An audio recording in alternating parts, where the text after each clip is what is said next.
Hello ladies and gentlemen, boys and girls, it's your boy Beaky and I'm back once again for your entertainment. Another deck build with the Elder Scrolls Legends. Today we got ourselves a monk deck, Pilfer Monk. With Thieves' Den, with Isle of Madness? What the heck am I thinking here, guys? Well, we have something fun for you guys today. We're going to be going ahead and jump into a few different matches with this deck, as you will see from the win ratio showcase right here, guys. It definitely isn't the most optimized deck yet, but today's video is going to be different. You'll see why. This deck actually has some cards that can be removed to make it even better, and we'll get into talking about those cards once we see the clips, and I'll show you guys the deck at the end of the video. So first of all, I want to start off with something very simple.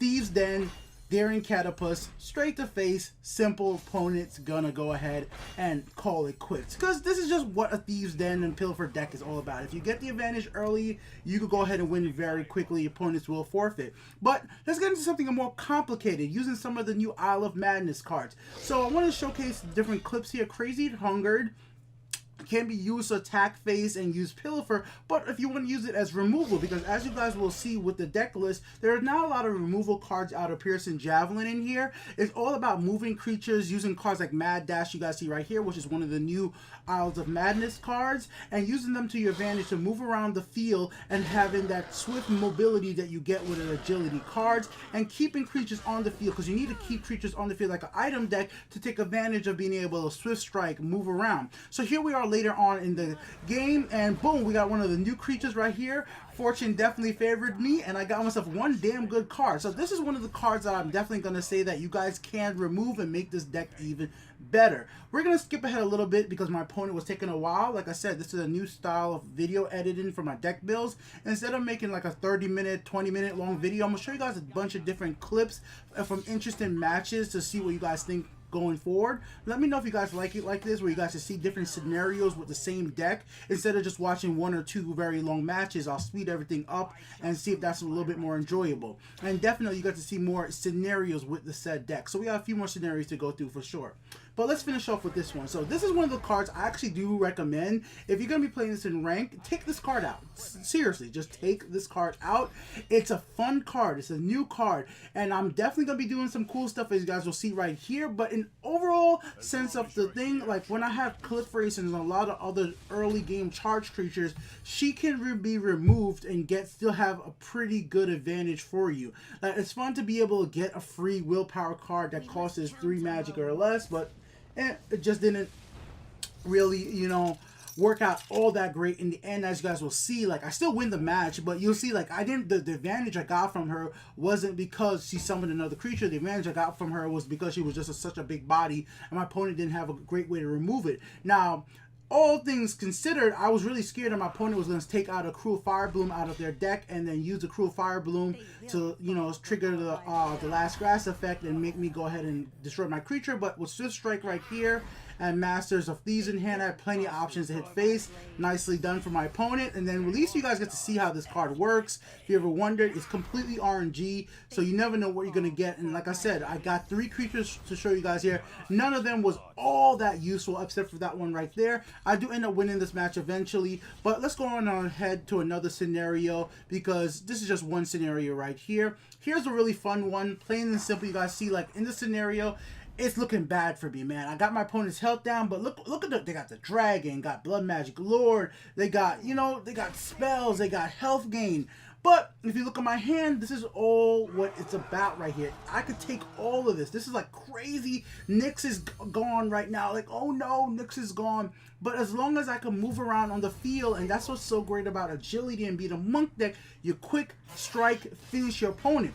Now, you do definitely got to worry about things like prophecies, but if everything goes out correctly, you might be okay. And luckily right here I got left with 1 health. Like I was so close to losing. The Brotherhood Sanctuaries on the field. There was lots of different ways I could lose. Right there we got slide, so we're gonna use that action very soon. But right here, Monk Strike, move left, gain health, and right there, bam. So we do actually run 3 Thieves' Dens in here, but you don't, I wanted to make sure the deck did not rely on Thieves' Den, but it definitely is considered, I would consider it's a Pilfer deck, as you guys will see from a clip right here. So this is traditional Pilfer shenanigans. This is how I win most matches, but I wanted to save it to the end just because you guys have seen this a million times. Like, if you guys have watched my channel from the beginning, when the game first came out, Pillar for Monk was my favorite types of deck. And it's definitely not the greatest at all, but you know, when you add in Swift Strikes, it really can make a big difference. Because look how many times I'm attacking with Anansi. Such a great card in the Pillar for deck. So right there, Anansi comes out, 8/8, Masters right there chilling. Thieves' Den is in play. My opponent's definitely is going to have to react to this. So here's a scenario where I really feel that my opponent screwed themselves, and I won't say that I'm just such a great player. I think my opponent messed up in their strategy here and prevented themselves from stopping me from winning the game. Now, let's see what my opponent's going to do right here next, and I'll show you guys exactly why. They played Harpy in the right lane. The smart move to me is not to do that. You play Harpy in the left lane, you sacrifice Harpy with the Necromancer, and you shackle my Khajiit.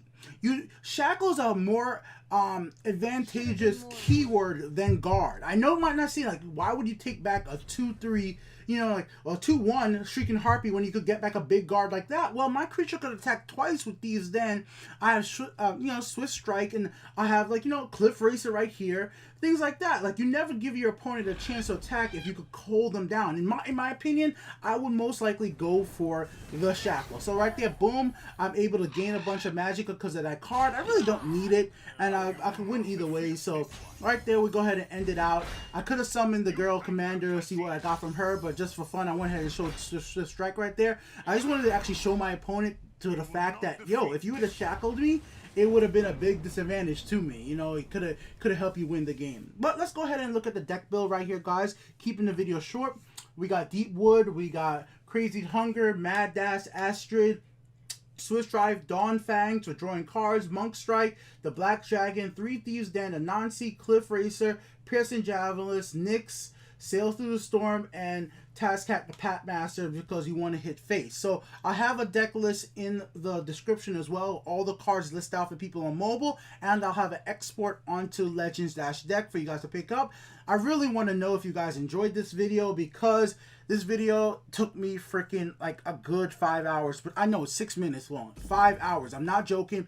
My computer crashed. Everything just was not working with me. I hope you guys enjoyed it. Let me know in the description below. Keeping it short.